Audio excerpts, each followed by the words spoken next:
എല്ലാവർക്കും നമസ്കാരം. ഞാൻ ഡോക്ടർ അശ്വതി വിജേഷ്. അങ്ങനെ നമ്മുടെ വെയിറ്റ് ലോസ് ചലഞ്ചിന്റെ 3rd ഡേയും നമ്മൾ അടിപൊളിയായിട്ട് കംപ്ലീറ്റ് ചെയ്തിരിക്കുകയാണ്. ഈ ഒരു 3 ദിവസമായിട്ട് ഞാൻ എൻ്റെ വെയിറ്റ് നോക്കിയിട്ടില്ല, ഇനി നോക്കാൻ ഉദ്ദേശിക്കുന്നുമില്ല. എന്തായാലും നമ്മുടെ 7 ഡേയ്സ് കംപ്ലീറ്റ് ചെയ്ത ശേഷം മാത്രമേ നമ്മൾ ഇനി നമ്മുടെ ബോഡി വെയിറ്റ് ചെക്ക് ചെയ്യാൻ പോകുന്നുള്ളൂ. ഓക്കെ, നമ്മൾ ഇന്നലെ ഒരു ജാപ്പനീസ് വാട്ടർ തെറാപ്പിയുടെ വീഡിയോ ചെയ്തിരുന്നല്ലോ. അപ്പോൾ ഈ വീഡിയോ കേട്ട ഒരാൾ എന്നോട് ചോദിച്ചു, രാവിലെ നമ്മൾ ഏകദേശം 600 ml വെള്ളം കുടിക്കുന്നുണ്ട്. ഇത്രയധികം വെള്ളം കുടിച്ച ശേഷം നമ്മൾ എക്സസൈസ് ചെയ്യുന്നത് നമുക്ക് സേഫ് ആണോ അല്ലെങ്കിൽ അത് ഹെൽത്തി ആണോ എന്ന് ചോദിച്ചു. അപ്പൊ ഇതിനുള്ള മറുപടി ഞാൻ എൻ്റെ ഡെയിലി റുട്ടീൻ പറഞ്ഞ ശേഷം പറയാം. ഞാൻ ഏകദേശം 5 മണിക്കാണ് എഴുന്നേൽക്കുന്നത്. അതിനുശേഷം നേരെ പോയിട്ട് 2 ഗ്ലാസ് ചെറു ചൂടുവെള്ളം കുടിക്കും. ഇന്നിപ്പം ജപ്പാനീസ് വാട്ടർ തെറാപ്പിയുടെ ഭാഗമായിട്ട് 600 ml വെള്ളം കുടിച്ചു. അത് ഒരുമിച്ചല്ല കുടിച്ചത്, കുറച്ചായിട്ട് കുടിച്ചു. ഏകദേശം 5:30-ക്കുള്ളിൽ കംപ്ലീറ്റ് ആയിട്ട് വെള്ളം കുടിച്ചു തീർത്തു. അതിനുശേഷം ഞാൻ എൻ്റെ എക്സസൈസ് സ്റ്റാർട്ട് ചെയ്യുന്നത് 6:30 ആയപ്പോഴാണ്. 6:30 മുതൽ 7 o'clock വരെ അരമണിക്കൂറാണ് ഇന്ന് എക്സസൈസ് രാവിലെ ചെയ്തത്.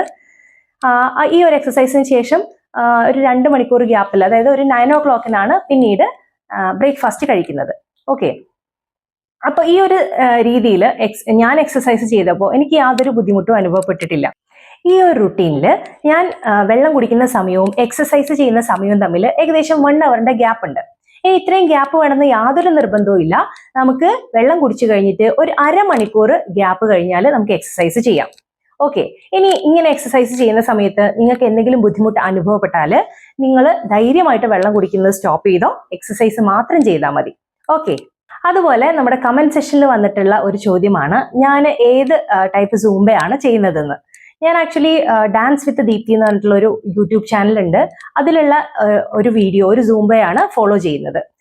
അതിന്റെ ലിങ്ക് ആർക്കെങ്കിലും വേണമെങ്കിൽ ഞാൻ ഡിസ്ക്രിപ്ഷനിൽ കൊടുക്കാം. അത് ഉപയോഗിച്ച് നിങ്ങൾക്ക് എക്സസൈസ് ചെയ്യാവുന്നതാണ്. അതേപോലെ കമന്റിൽ ഒരാൾ ചോദിച്ച ചോദ്യമാണ്, നാളെ ഏതൊക്കെയാണ് മെനു എന്നുള്ളത് ഇന്നത്തെ വീഡിയോയിൽ പറഞ്ഞുകൂടെ എന്നുള്ളത്. ആക്ച്വലി നമ്മൾ ഈ വീഡിയോസ് ഒന്നും പ്രീ പ്ലാൻ ചെയ്തിട്ട് ചെയ്യുന്ന ഒന്നല്ല. എൻ്റെ അടുക്കളയിൽ അവൈലബിൾ ആയിട്ടുള്ള സാധനങ്ങൾ എന്താണോ അത് വെച്ചിട്ടാണ് ഞാനിപ്പോൾ ഡയറ്റ് എടുക്കുന്നത്. അത് തന്നെ എൻ്റെ വിശപ്പിനെ ഡിപ്പെൻഡ് ചെയ്തിരിക്കും. നമ്മൾ നേരത്തെ പിറ്റേ ദിവസം എന്തുണ്ടാക്കുന്നു എന്ന് നമ്മൾ പ്ലാൻ ചെയ്യുന്നില്ല. പകരം പിറ്റേ ദിവസം രാവിലത്തെ ഓൾറെഡി നമ്മൾ പ്ലാൻ ചെയ്യും. പക്ഷെ ഉച്ചയ്ക്കത്തതും വൈകിട്ടതും ഒക്കെ നമ്മൾ ഏകദേശം ഒരു അരമണിക്കൂർ മുമ്പൊക്കെയാണ് പ്ലാൻ ചെയ്യുന്നത്. അത് തന്നെ എൻ്റെ വിശപ്പിനെ ഡിപ്പെൻഡ് ചെയ്തിരിക്കും.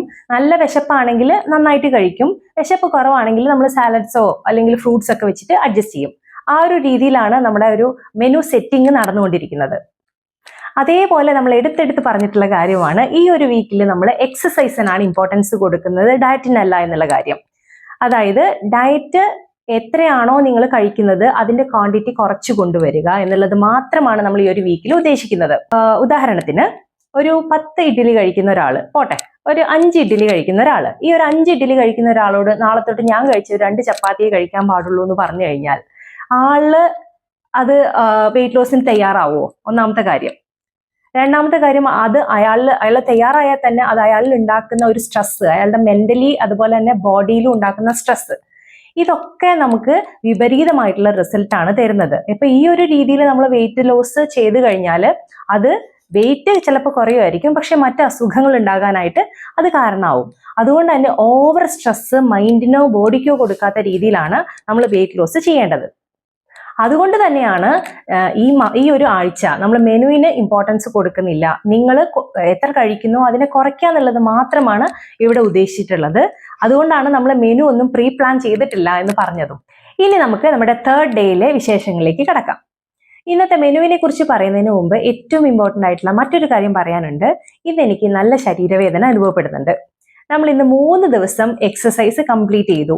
ഈ ഒരു അവസരത്തിൽ നല്ല രീതിയിൽ ബോഡി പെയിൻ ഉണ്ട്. അതായത് കുനിയുമ്പോൾ ബോഡി പെയിൻ ഉണ്ട്, ഇരിക്കുമ്പോൾ നല്ല തൈസിലൊക്കെ നല്ല വേദനയുണ്ട്, കഴുത്തിന് വേദനയുണ്ട്, അങ്ങനെ ശരീരം ആസകലം നല്ല രീതിയിൽ വേദനയുണ്ട്.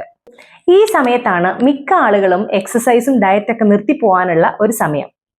അങ്ങനെയുള്ള ആളുകളോട് എനിക്ക് പറയാനുള്ളത്, നമ്മൾ വലിയ ലക്ഷ്യങ്ങൾ പിന്തുടർന്ന് പോകുന്ന സമയത്ത് കുറച്ചൊക്കെ കഷ്ടപ്പാടുകൾ നമ്മൾ സഹിക്കേണ്ടി വരും. നമ്മളെ വെയിറ്റ് ലോസ് എന്നുള്ള വലിയൊരു സ്വപ്നത്തിന് പിന്നാലെയാണ് നമ്മളൊക്കെ പോകുന്നത്. അപ്പൊ അതിനു വേണ്ടിയിട്ട് കുറച്ചൊക്കെ വേദനയും ബുദ്ധിമുട്ടുകളൊക്കെ സഹിക്കാനായിട്ട് നമ്മൾ തയ്യാറാവണ്ടേ? അതെ, നിങ്ങൾ ആലോചിക്കേണ്ട കാര്യം ഇത്ര മാത്രമാണ്. ഇപ്പോഴുള്ള എൻ്റെ 72 എന്നുള്ള വെയിറ്റിൽ നിന്ന് 60 കിലോഗ്രാമിലേക്ക് എത്തുമ്പോൾ എനിക്ക് അനുഭവപ്പെടുന്ന ഒരു സന്തോഷം ഉണ്ടല്ലോ, അതിനെക്കുറിച്ച് നമുക്ക് ആലോചിക്കാം. അതേപോലെ നിങ്ങൾ തടിച്ചിരിക്കുന്നു എന്ന് പറഞ്ഞുള്ള ആളുകൾ അയ്യോ മെലിഞ്ഞു പോയല്ലോ എന്ന് പറയുമ്പോൾ നമുക്കുണ്ടാവുന്ന ഒരു സന്തോഷം ഉണ്ടല്ലോ, അത് കറക്റ്റായിട്ട് തടിച്ചിരിക്കുന്ന ആളുകൾക്ക് അത് ഉൾക്കൊള്ളാൻ സാധിക്കും. അപ്പോൾ ആ ഒരു ഫീല്, ആ ഒരു സന്തോഷം നമ്മൾ ഉൾക്കൊള്ളുക. ആ ഒരു സന്തോഷമാണ് നമുക്ക് ഈ ഒരു ത്രൂ ഔട്ട് നമ്മുടെ ഒരു 12 kg വെയിറ്റ് ചലഞ്ചിൽ നമുക്കുള്ള മോട്ടിവേഷൻ. അതുകൊണ്ട് ഇതേപോലെ സ്ട്രോങ് ആയിട്ട് തന്നെ മുന്നോട്ട് പോവുക. നമ്മളെ ലക്ഷ്യസ്ഥാനത്തെത്താൻ അധിക ദിവസങ്ങളിലില്ലെന്ന് മനസ്സിൽ ഉറപ്പിക്കുക. ഇനി നമുക്ക് ഇന്നത്തെ മെനുവിലേക്ക് പോവാം. രാവിലെ എഴുന്നേറ്റു, നേരെ പല്ല് തേക്കുന്നതിന് മുമ്പ് തന്നെ ചൂടുവെള്ളം കുടിക്കാനായിട്ട് പോയി. ഏകദേശം 600 ml ചൂടുവെള്ളമാണ് നമ്മൾ ഇന്ന് കുടിച്ചിട്ടുള്ളത്.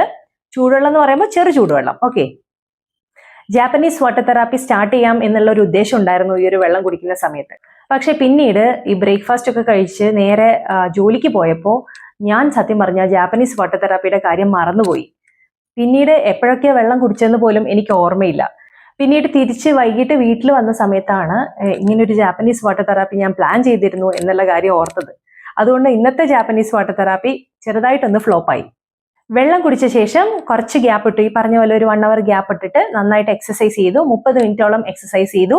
അത് കഴിഞ്ഞിട്ട് 9 o'clock ബ്രേക്ക്ഫാസ്റ്റ് കഴിച്ചു. ബ്രേക്ക്ഫാസ്റ്റ് ആയി കഴിച്ചത് കുറച്ച് കടല പുഴുങ്ങിയതും ഒരു കഷ്ണം ആപ്പിളും ഒരു റോബസ്റ്റ പഴവുമാണ്. ലഞ്ചിന് കുറച്ച് ചോറ്, കോവയ്ക്ക ഉപ്പേരി, മുരിങ്ങയില വാട്ടിയത്, ഒരു ഓംലെറ്റ്, ഇത്രയുമാണ് കഴിച്ചത്.